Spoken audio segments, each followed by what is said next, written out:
My name is Sergei Chernov, and today I'd like to talk about migrating legacy applications to Spring Boot. Small disclaimer, at the end of this presentation, the slides will be shared, so if you didn't have enough time to recognize some code snippets, don't worry. So, today we'll talk about why it can be reasonable to migrate your legacy stack to modern Spring Boot, how to adopt dependency injection to a legacy codebase that is full of static classic get instance methods and static singletons. How to switch from web application container to embedded server, and how to avoid interruption of regular release cycles and feature development. So, in other words, how to avoid rewriting your application from scratch, for example. And for sure, we need to also talk about how AI changed this migration process nowadays. So, to avoid confusion, we are not talking about things which are too specific to Java EE stack, like Enterprise Java Beans or CDI. So, I work at Mira, and at Mira we do online whiteboards for collaboration. The company started in 2011, and at this moment there was no Spring Boot. And a few years later, we started adoption of Spring Boot 1. And nowadays we have Spring Boot 3.5 on a huge monolith application. And also we have around 200 microservices using Spring Boot as well. So, why it can be reasonable to migrate your applications to Spring Boot? As a platform engineer, you can have unify application platform, for example, for common things like logging, monitoring, deployments, etc. Also, applications that are based on Spring Boot stack are better scaled. What I mean here is that Spring Boot itself enforces some good practices and proper guidelines. And it scales better when you add more modules, more features, and more teams are involved to contribute to the same project. Also, for sure, powerful and flexible integration testing. And with Spring Boot, you can use embedded web server instead of web Servlet container, which can be way more convenient for your deployment, especially based on Kubernetes environments. So, what is the problem? If your project is huge and actively evolving, it can be quite challenging to find a compromise how not to interrupt your regular work and feature delivery. And also, probably you don't want to make it in a huge one change from one state to another, because it will also introduce risks. So, the good news is that it's possible to accomplish in a few steps. So, we need a sample application. So I ask open source Claude to generate application alike Spring Pet Clinic, but no Spring framework. It should have web archive assembly to var file. It should use HTTP servlets, and it should use static singletons, defining like get instance methods, and libraries only Postgres driver, Jackson, and Flyway. So, we'll have a lot of classes like this. So here I would just want to pay attention to how usually our get instance method looked like. So it's synchronized, creating instance of our object on demand, resolving all dependencies, we're calling their get instance. All good singletons. So, first thing first, we plan huge migration, which can be potentially breaking. And we need to ensure that we are not introducing new problems with E2E tests.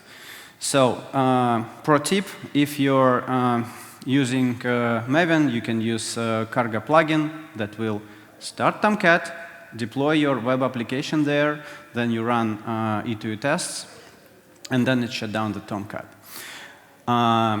To avoid ambiguity, when I say E2E test, I mean any test that executed outside of JVM with your web applications. So use any test framework you like. Use AI to generate those tests. It's quite good with generating tests based on the source code. And it would be nice if you automate it in CI. For example, if you with a plugin that is explained, you can simply run it maven clean verify in one command.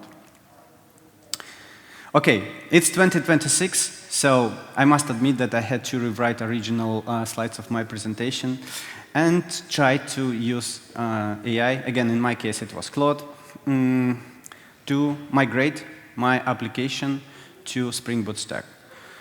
The prompt was quite trivial, so refactor this application to Spring Boot 4 with Uber jar packaging. So I didn't define any kind of skills, I didn't define any agents, nothing like this.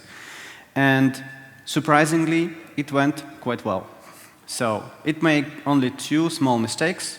First, it insisted that now I need to update GVM to 21, which is technically not correct, but still a good advice. And the second, it forgot to add one dependency to start Flyway. I think it's because the Spring Boot 4 rearranged those dependencies a bit. So what it did, it migrated servlets to REST controllers. The database layer was migrated to GPA entities and Spring Data repositories, introduced application properties.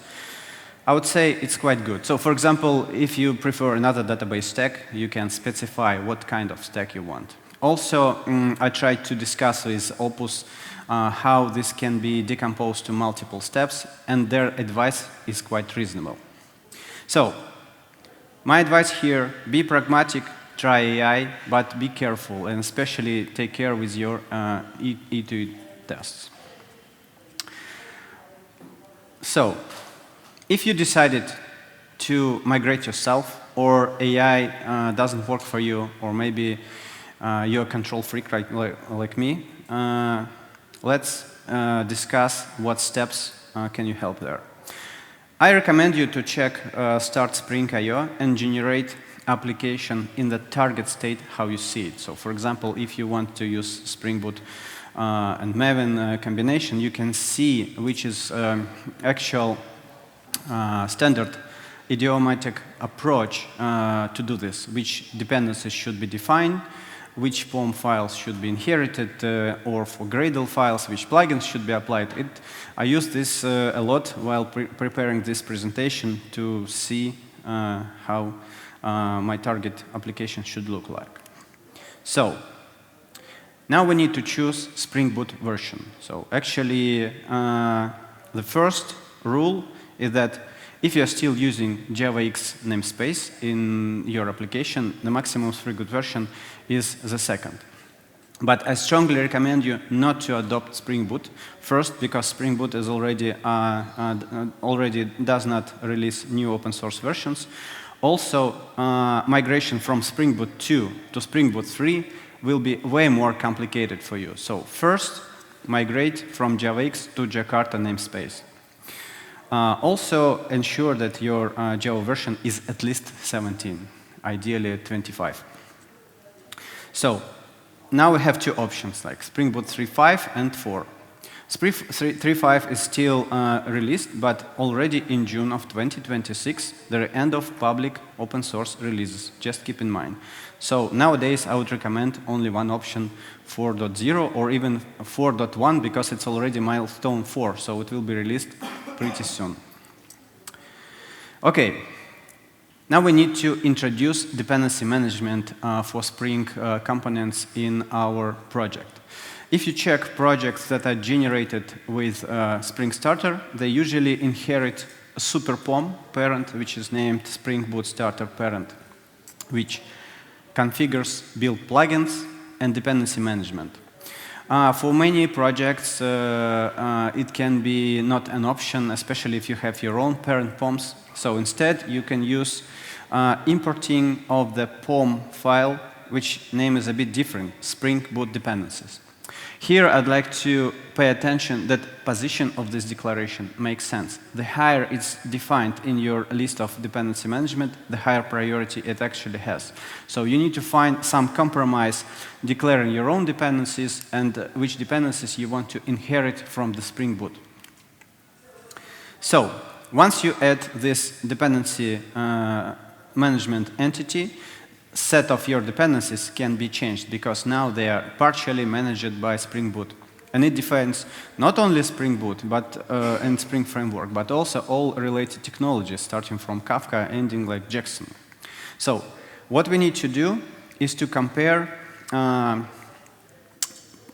list of actual libraries that are assembled to your project. So make a var file before and after this dependency management entity is added, and compare line by line. Actually, you can see in this example, for example, that Jackson versions is updated from like 17 to 21, because those versions are now managed by Spring Boot.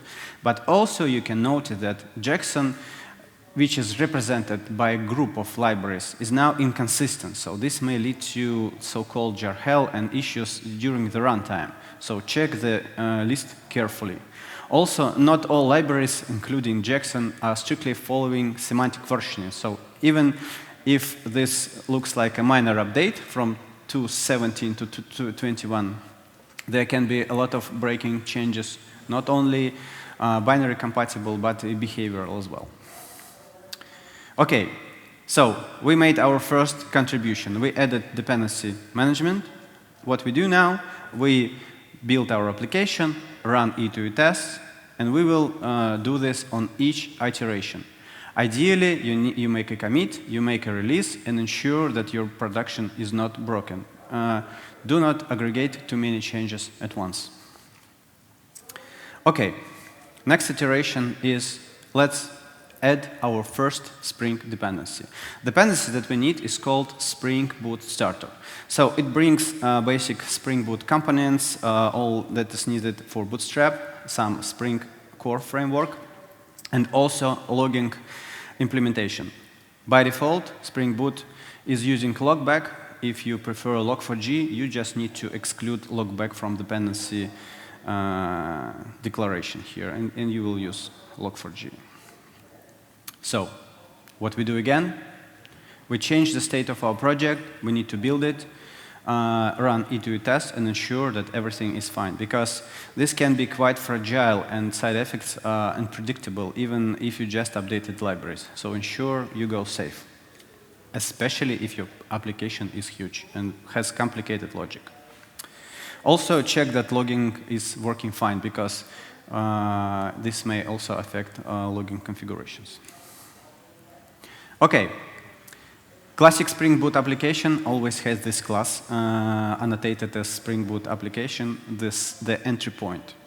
Let's add such class to our project. Pay attention that it should be located in the root package of the app, because it affects so-called component scan of your application. Right now, we don't have any component, but later it will be convenient to scan nested packages. So this class should have Spring Boot application annotation and the main method, which is quite standard. Let's try to run this method. We can do it from IntelliJ IDEA. So what we see, it prints Spring banner, also some minimal log output, and then exits immediately with code 0.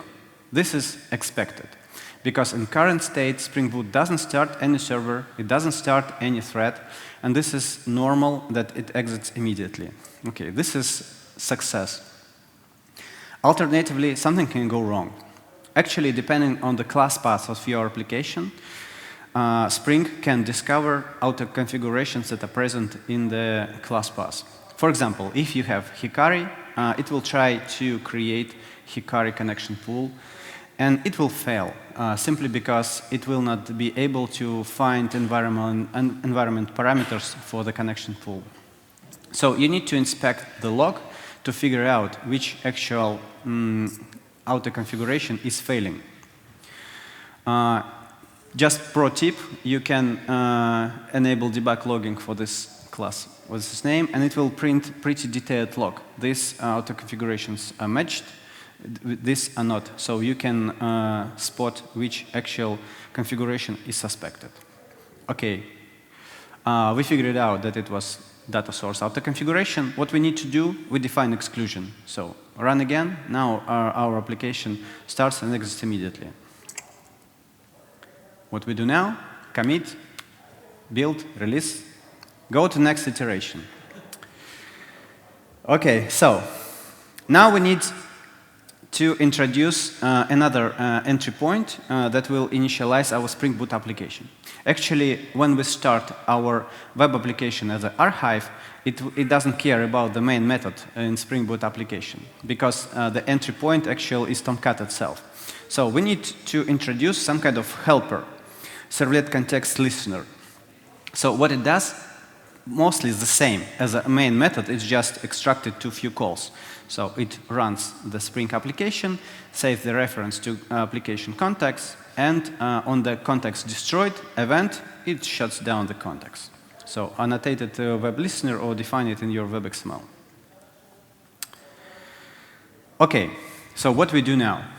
We start Tomcat, we deploy our web application inside, and in the log we can see Tomcat starting, web application starting, and inside we see Spring Boot banner. So we have embedded Spring Boot here. So this can be quite complicated, so let's make a short break.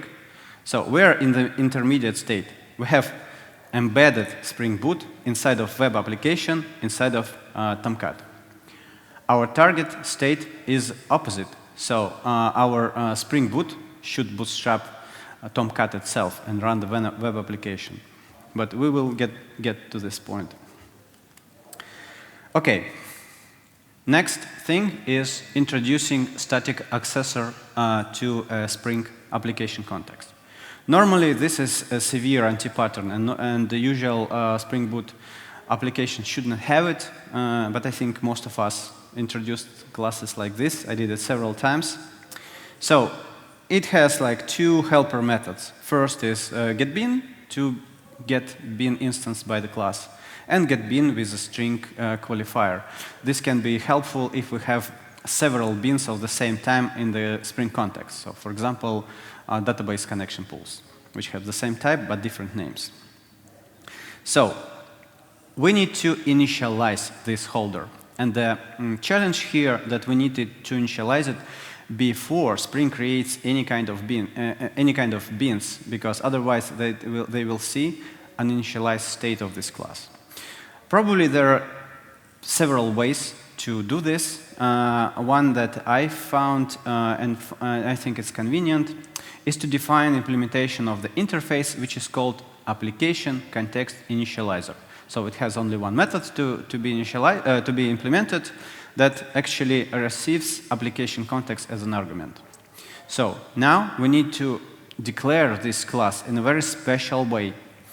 Inside of meta-inf resources, we create a file which is named Spring Factories, and this name is fixed and with simple content. So application context initializer equals the value which is name of our class. So what is this for? Spring will discover all files which are called Spring Factories in the class Python. There can be many files like this in different modules. Read this instruction, create this initializer, call initialize methods, and only after this phase, Spring will start creating beans. So beans can rely on holder already initialized. Okay, it's time to define our first bean, finally.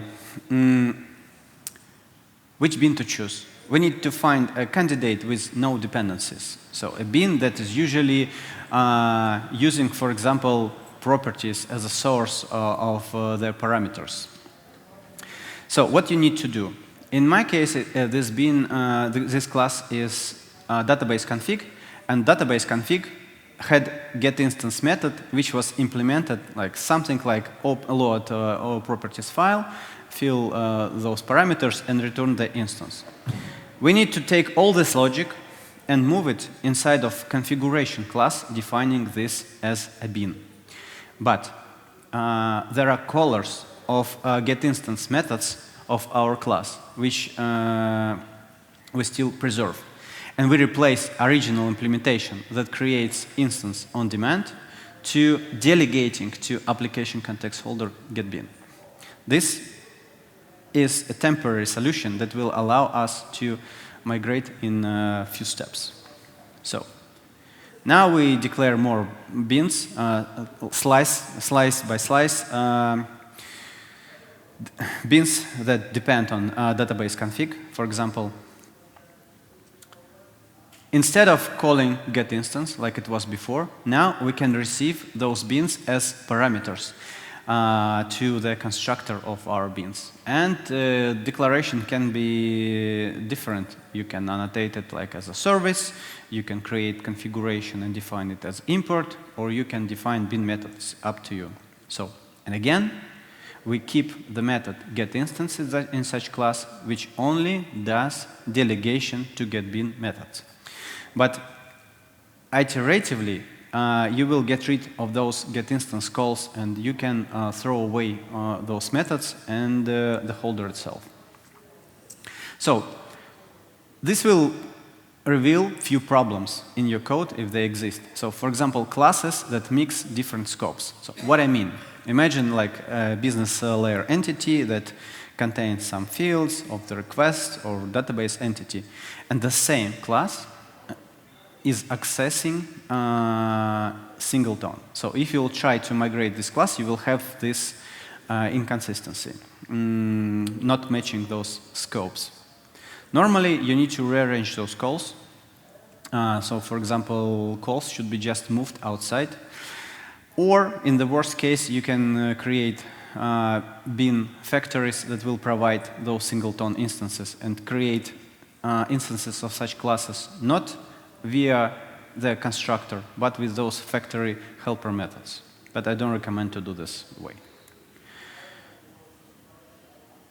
Another problem is possible cyclic dependencies. So if you have two singletons referencing to each other, it can be not a problem when you have static singletons, but once you will try to migrate this to Spring, you will have so-called cyclic dependencies problem. So Spring will fail to initialize this. Again, normally you need to rearrange those methods to avoid the cyclic dependencies, but if it's not possible for some reason, in the very worst case you have lazy. This is a helper keyword, which will actually create a runtime proxy delegating to a call. Spring allows cyclic dependencies between bean, but this is considered as an anti-pattern and bad practice.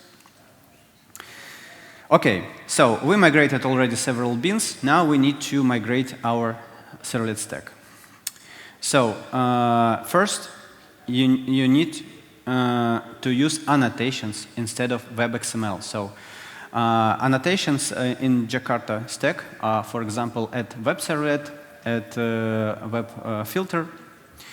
And Spring Boot 4 suggests pretty convenient new annotation, which is called servlet component scan. So how it works?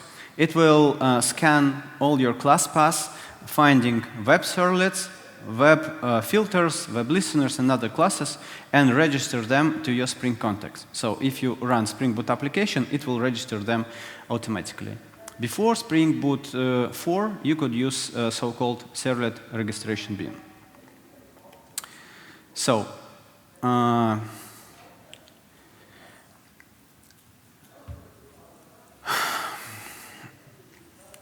now let's look inside our var file. So what is a regular web archive var? This is a zip which has webinf with classes of your application and lib with the libraries.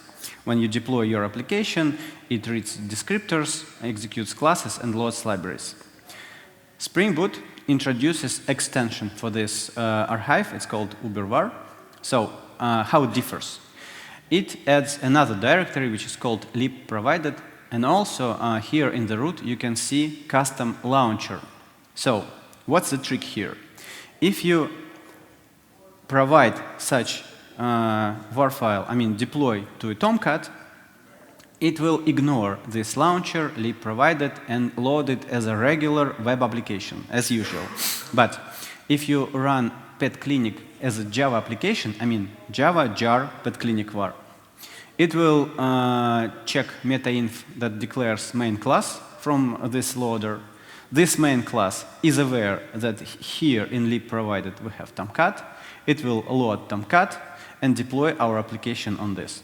So this can be a very convenient intermediate state of our web archive, as you can run it as a standalone or deploy it to web container. So a few things I would like to pay attention here. So you need to call repackage goal in your Maven POM file. Also, you need to add new dependencies. And dependencies related to Tomcat should be defined in provided scope, because provided scope is added to this lib provided separate directory. Because otherwise, those Tomcat dependencies will become a part of lib, and Tomcat will be able to discover own sources, which is a bit weird. So, OK.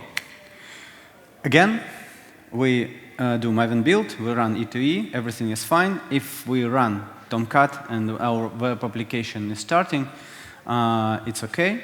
But let's get back to our pet clinic application main method.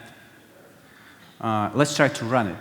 And what we can see, surprisingly, it gives infinite cycle printing Spring Boot banner, Spring Boot banner, Spring Boot banner. It cannot initialize. Finally, it fails with out of memory. So, any guess why it happens now?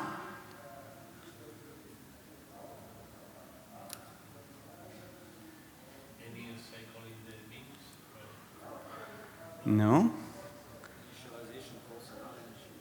Correct. Correct. We have a listener which is discovered by Spring Boot, and this listener start nested. Yes. Thanks.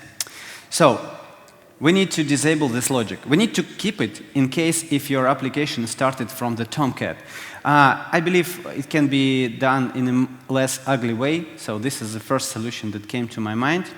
If we run main method, we just trigger this disabled, and this logic is simply skipped.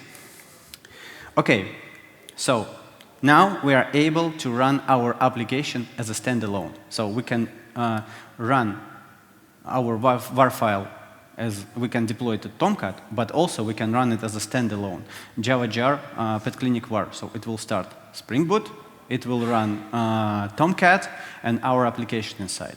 So when we run it, we need to specify pet clinic as a context path. Why? Because by default, Spring Boot starts their applications in the empty web context, while our integration tests, I mean E2E tests, are expecting this pet clinic path. So again, running our web application as a standalone, run E2E tests, and all tests are green. So congratulations, we now are in the Spring Boot. There are still leftovers. So for example, not all GetInstance methods are migrated.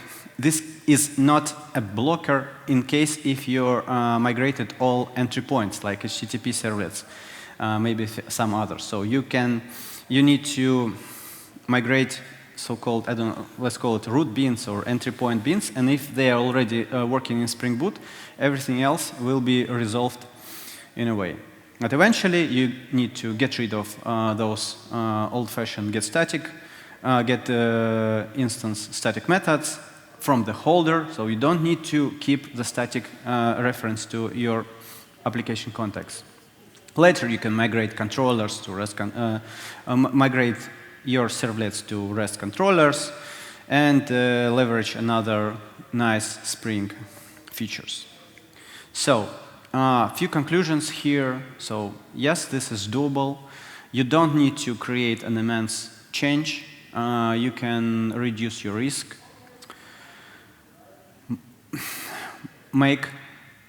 Implement E2E tests. I mean, if you're lazy to do this, ask AI. It can do it for you. Try to migrate with AI. It can. Again, I was impressed how good is Claude. Maybe later some other build tools, AI tools can do it even better, but this looks very promising. Here you can find slides of this presentation. And on the right, there is a demo project called Pet Clinic Legacy, and there are two pull requests. One is generated with AI, and second is following the same actually instruction as explained. That's it. Thank you.